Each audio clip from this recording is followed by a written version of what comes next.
Hi, I'm Preeti, and this is The Quiet Fire.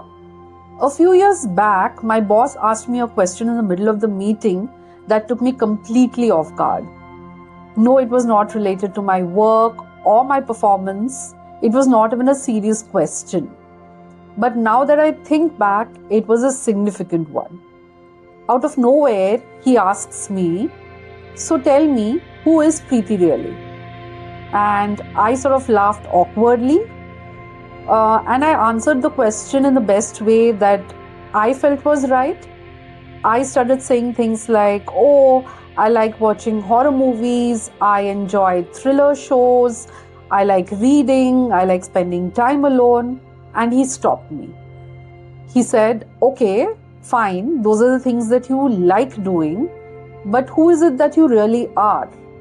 And honestly, I did not have an answer. And that question stayed with me for a very long time because for the first time in life, I was experiencing something very, very uncomfortable. I did not actually know who I was. I knew my responsibilities, I knew the career I wanted to build, I knew the type of money I wanted to make, I even knew the version of the success that I wanted to achieve. But me, who was I underneath all of that? I genuinely did not know. And the more I sat with that question, the more uncomfortable I felt, the more disconnected I felt with myself. Because here is something that I realized. Somewhere along the way, I was so focused on becoming someone that I did not even ask myself the question, was that someone really me? So that question sort of made me think backwards. I started questioning everything. The career I wanted to make, the money I wanted to make, the success I was chasing, it all felt fake at one point of time. It didn't feel real. I started questioning myself. Is that what you really want?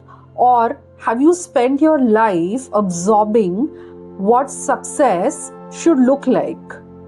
Because it becomes really difficult to separate yourself from what you really want versus what the world told you to want. And comparison is something that I have grown up with, always being compared to people around me who are somehow better than me, doing more, achieving more, being more. And somehow I have realized that you stop seeing yourself as your own person and you start seeing yourself from the lens of all these people around you. You stop asking questions like, what is it that I actually want? What is it that I actually think of myself? And what is it that will give me happiness?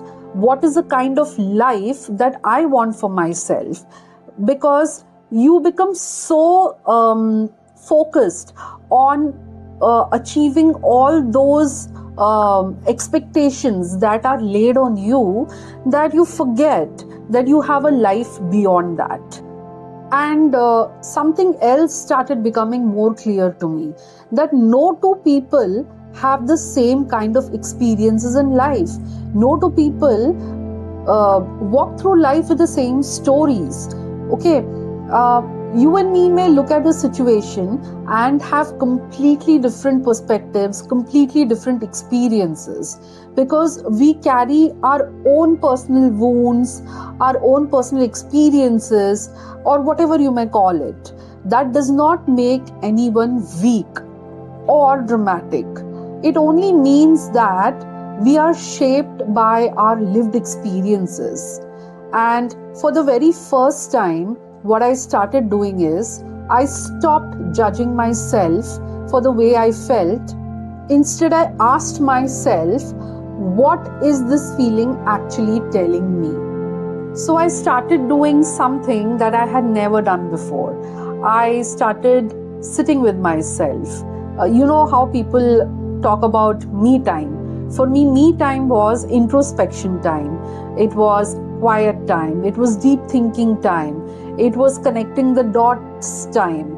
And I used this time to revisit my old memories, and I asked myself difficult questions, trying to understand myself better.